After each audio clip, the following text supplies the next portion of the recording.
सबसे पहले तो आप सबको प्रातःकालीन नमस्कार। आपसे बात करके अच्छा लगता है और आज एक ऐसे विषय पे हम बात कर रहे हैं, जैसा कि आपको जानते हैं कि भारत सरकार के द्वारा तिलहन और दलहन मिशन की शुरुआत की गई है, क्योंकि हमें तिलहन में अभी आत्मनिर्भर बनना है और प्रति वर्ष भारतवर्ष के द्वारा 1.61 लाख करोड़ रुपया जो है वो विदेशी मुद्रा हमें प्रयोग करनी पड़ती है तेल के आयात में, खाद्य तेल के आयात में। तो इस दिशा के अंदर विश्वविद्यालय ने यूँ तो काफ़ी अच्छा कार्य किया है और चौधरी चरण सिंह हड़ा कृषि विश्वविद्यालय हिसार के वैज्ञानिकों के द्वारा अभी तक सरसों और राया की 25 उन्नत किस्में जो हैं वो निकाली गई हैं और जिसकी हम आज बात कर रहे हैं, पहला सरकारी संस्थानों के द्वारा जो हाइब्रिड निकाला गया है, अनुमोदित किया गया है, वो RAH 2101 है, यानी कि राया हाइब्रिड हिसार। और ये पहला हाइब्रिड है जो कि किसी भी पब्लिक सेक्टर के द्वारा निकाला गया है। और इसकी मुख्य बात ये है कि ये जो हमारी पुरानी किस्में जैसे RH 749 है, उससे 14% अधिक पैदावार देती है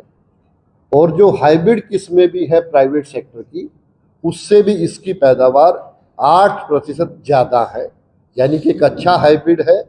यदि मैं बात करूं कि इसको हमने इस हाइब्रिड को हरियाणा, पंजाब, दिल्ली, जम्मू और उत्तरी राजस्थान के सिंचित क्षेत्रों के लिए इसको निकाला गया है। इसकी जो खास बात है कि इसमें जो औसत पैदावार वो 28 से 30 क्विंटल प्रति हेक्टेयर की दर से पैदावार देता है और जो तेल की मात्रा है वो भी 40% जो है पाई गई है। इसके लिए निश्चित रूप से मैं अपने अनुसंधान निदेशक डॉक्टर राजबीर गर्ग हैं, हमारे dean college of agriculture Ramesh Goyal ji यहाँ पे हैं, डॉक्टर राम अवतार जो इस विभाग में कार्य करते हैं, डॉक्टर दहिया जो कि विभागाध्यक्ष है, इन सबको पूरी टीम को बहुत बहुत बधाई देना चाहता हूँ कि इनके अथक प्रयास से लगातार 3 सालों के कठिन परीक्षण के बाद ये किस्म जो है भारतवर्ष के सभी संस्थानों पे टेस्ट करने के बाद इसको अनुमोदित किया गया है। इसलिए ये हम सब लोगों के लिए भी खुशी की बात है और अच्छी बात ये है कि इसका जो दाना है वो मध्यम आकार का है, तो तेल की मात्रा भी अच्छी है, पैदावार भी अच्छी है और निश्चित रूप से ये जो हम तेल का इतनी बड़ी संख्या में आयात कर रहे हैं हरियाणा के अंदर, इसमें हमें बहुत मदद मिलेगी कि हम इसको 4-5 राज्यों में उगा भी पाएंगे और इसकी अधिक पैदावार और तेल की मात्रा अधिक होने की वजह से हम उस आयात को भी कम कर पाएंगे। मैं यदि बात करूं, हरियाणा प्रांत की जो भौगोलिक परिस्थितियां हैं वो भी सरसों की पैदावार के लिए बहुत उपयुक्त है और आपको जानकर खुशी होगी कि यदि राष्ट्रीय स्तर पे सरसों की औसत पैदावार 1470 किलोग्राम प्रति हेक्टेयर है, तो हरियाणा में जो औसत पैदावार है वो 2201 किलोग्राम प्रति हेक्टेयर है, यानी कि हम काफ़ी आगे हैं। इसलिए भी सरसों की अच्छी किस्म आना, हाइब्रिड किस्म आना, ये हम सब के लिए बड़े सौभाग्य की बात है। इस किस्म में जो अच्छी बात है कि इसमें जो ब्रांचेज है, जो शाखाएं हैं, उनकी संख्या अधिक है, फलियां भी अधिक लगती हैं और इसी वजह से इसकी पैदावार भी अच्छी आती है। तो मैं सभी वैज्ञानिकों को, विश्वविद्यालय को, हमारी सरकार को और निश्चित रूप से आप लोगों के जितने भी हमारे पत्रकार, छायाकार, प्रिंट, इलेक्ट्रॉनिक मीडिया के आप सब साथी हैं, आपके माध्यम से इसकी जो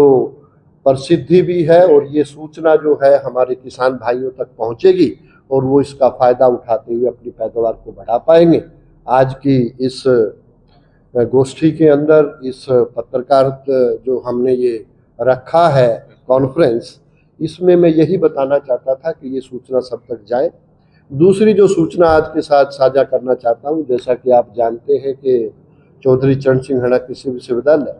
खरीफ सीजन में और रबी सीजन में किसान मेले का आयोजन करता है और इस बार का जो किसान मेला है वो 23 और 24 मार्च 2026 को हमारा जो दत्तोपंत ठेंगड़ी कृषि उद्यमिता स्थल gate number 3 Balsamand road Hisar में है,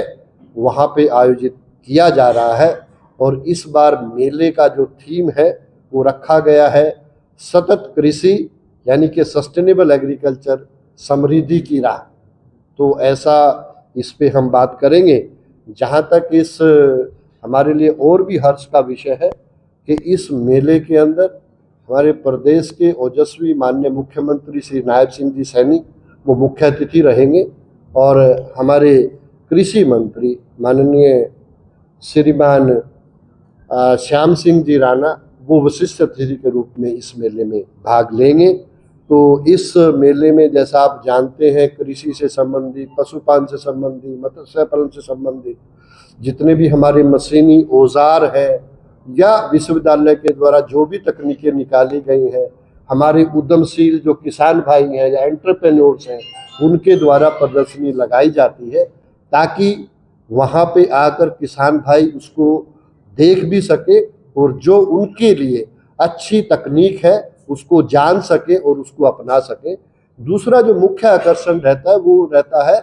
आपका खेत भ्रमण का, कि अब रबी की फसलें जो है वो खेतों पे लगी हुई है, उनकी सभी किस्में, सभी तकनीकें हम प्रदर्शित करते हैं ताकि किसान भाई अब फसल को देख के अगली बार जब वो रबी सीजन में बीज खरीदने आएगा तो उसको पता होगा ये किस्म मेरे लिए अच्छी है, इसकी परफॉर्मेंस, क्योंकि जब हम देखते हैं किसी चीज़ को तो विश्वास ज़्यादा होता है, तो वो भी एक इसका मुख्य आकर्षण रहता है। साथ में हम दोपहर बाद इसमें प्रश्नोत्तरी सभा का आयोजन करते हैं, यानी कि किसान अपनी खेत से संबंधित समस्याएं, पशुपालन से संबंधित समस्याएं, मत्स्य पालन से संबंधित समस्याएं या अन्य कोई भी उनकी जिज्ञासा है वो वैज्ञानिकों का और किसानों का सीधा संवाद होता है, जिसमें किसान भाई अपनी शंकाओं का निदान करते हैं और बाद में उनसे हम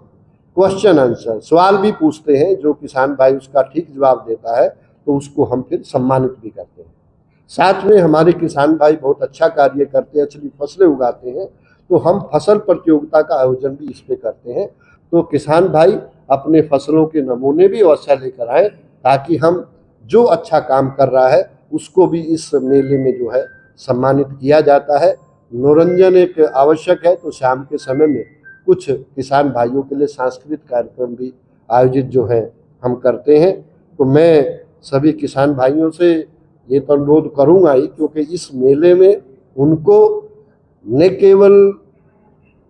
जानकारी मिलेगी बल्कि सब्जियों के, खरीफ फसलों के बीज भी वो यहाँ पे प्राप्त कर पाएंगे। इस तरह का प्रावधान भी जितनी भी हमारी बीज पैदा करने वाली संस्थाएं हैं वो भी अपने स्टॉल्स यहाँ पे लगाती है और उनको बीज जो है उपलब्ध कराया जाता है। तो जितनी भी खरीफ की फसलें हैं उनकी वैज्ञानिक जानकारी भी किसान भाइयों को दी जाती है। तो मैं सभी किसान भाइयों से अनुरोध करना चाहूँगा कि वो अधिक से अधिक संख्या में इस मेले में भाग लेकर इसका लाभ उठाएं, और क्योंकि हम जो प्रगतिशील किसान हैं उनको सम्मानित भी करते हैं। हर जिले से एक किसान को इस बार भी सम्मानित किया जाएगा इस मेले पर जिन्होंने उत्कृष्ट कार्य किया है। और कुछ स्टॉल्स हमने अपने ऐसे किसान भाइयों के लिए, उद्यमियों के लिए भी रखी है कि जो अच्छा कार्य कर रहे हैं वो अपने उत्पाद यहाँ पे प्रदर्शित भी कर सकते हैं और उनकी बिक्री भी कर सकते हैं। ऐसा प्रावधान रखा गया है। उन्हें मैं सभी किसान भाइयों से अनुरोध करते हुए कि अधिक से अधिक संख्या में इस मेले में भाग लें और इसका लाभ उठाएं, ऐसा अनुरोध सभी से करता हूं। आप सब लोग इतनी बड़ी संख्या में इसको कवर करने के लिए आए हैं, आपके प्रति मैं अपना आभार व्यक्त करना चाहता हूँ। जो बीज है कब से किसानों को मिलना शुरू हो जाएगा, कहाँ से? देखिए, इस बार क्योंकि ये किस्म हमने निकाली है, इसके पेरेंट का सीड अब हम जो है देंगे। कुछ बीज डेमोन्स्ट्रेशन के तौर पे हम अगले साल भी दे पाएंगे, लेकिन एक साल छोड़ के फिर इसका बीज पर्याप्त मात्रा में जो है वो किसानों को मिल पाए। सर, नॉर्मली देख रहे हैं कि जो सरसों की फसल जो है जब कोहरा ज्यादा पड़ता है तो उसमें जड़ और जो फफूंदी की जो समस्या है वो आ जाती है, तो इसमें जो प्रतिरोधक क्षमता है ये बहुत अच्छी इसमें प्रतिरोधक क्षमता है। और जैसा आपने धुंध के समय में बताया केवल इसके यदि समय पे हम बिजाई कर लेते हैं तो हम जो चेपा एक इसमें कीड़ा आता है उसको उससे भी नियंत्रित कर सकते हैं, और यदि वो आ भी जाए किसी वजह से उसका नियंत्रण बहुत ही सामान्य है। बहुत पानी के स्प्रे से भी उसको ठीक किया जा सकता है, उसकी तकनीक हमारे पास है। और ये किस्म जो है वो दूसरी किस्मों के बजाय रोग की सहन करने की शक्ति भी इसमें ज़्यादा है। सर टाइमिंग क्या रहेगा? इसको हम क्योंकि 20 अक्टूबर तक जो है वो सामान्य समय, ये समय की बिजाई के लिए और सिंचित क्षेत्रों के लिए इसको हमने निकाला। सर आपने प्रगतिशील किसान को सम्मानित करने की बात करी, उसका क्या मापदंड है? उसका मापदंड ये होता है कि यदि कोई भी, हमारे जितने भी कृषि विज्ञान केंद्र हैं उन कृषि विज्ञान केंद्रों में, क्योंकि वो लगातार किसानों के लिए प्रशिक्षण और कार्य करते रहते हैं, जैसे हमने खास तौर से सस्टेनेबल एग्रीकल्चर पे रखा है और कोई जैविक खेती अच्छी कर रहा है तो उस किसान को हमारे कृषि विज्ञान केंद्र के जो वैज्ञानिक है, जो जमीनी स्तर पे कार्य करते हैं, वो उनका सिलेक्शन करते हैं और वहाँ से जो किसानों का नाम आता है उसको हम प्रयास यही करते हैं कि आए साल नए किसान को इस पे मौका दिया जाए। तो किसान तो काफ़ी होते हैं, उसमें से ही चुनना पड़ता है, और एक महिला किसान और एक पुरुष किसान हमने कुछ को सम्मानित कर दिया। जो लाडवा में अभी आपने देखा होगा, जिला कुरुक्षेत्र में एक हमने अलग से किसान मेला लगाया था, और एक एक किसान को यहाँ भी करेंगे, एक एक को हमने वहाँ पे। मौसम ऐसे में जो हाइब्रिड किस्म है आपकी, क्या मौसम के बदलाव को झेल पाएगी? बिल्कुल, ये जो हमने पहले भी आपको जैसे 725 किस्म हरियाणा कृषि विश्वविद्यालय ने निकाली थी, वो इतने बड़े क्षेत्रफल में इसीलिए उगाई जाती है कि पाले का असर उस पर दूसरी किस्मों की बजाय बहुत कम था। तो हम जितना भी ब्रीडिंग मटेरियल हमारे पास है, ये जो मौसम में बदलाव हो रहा है इसको ध्यान में रखते ही हम किस्मों को निकालते हैं। और निश्चित रूप से एक चुनौती है ये हम सब लोगों के लिए कि मौसम का परिवर्तन वो बदलाव कर रहा है। ये हमारे मुख्य एजेंडा पे है विश्वविद्यालय के कि हम कोई भी तकनीक निकालें वो ज़्यादा रेजिलिएंट हो। इसीलिए आपने देखा होगा मेले का थीम भी हमने सतत कृषि रखा है। सतत कृषि का मतलब ये है कि जो सस्टेन हो सके, जो टिकाऊ हो, उसको हम ध्यान में रखते हैं। और निश्चित रूप से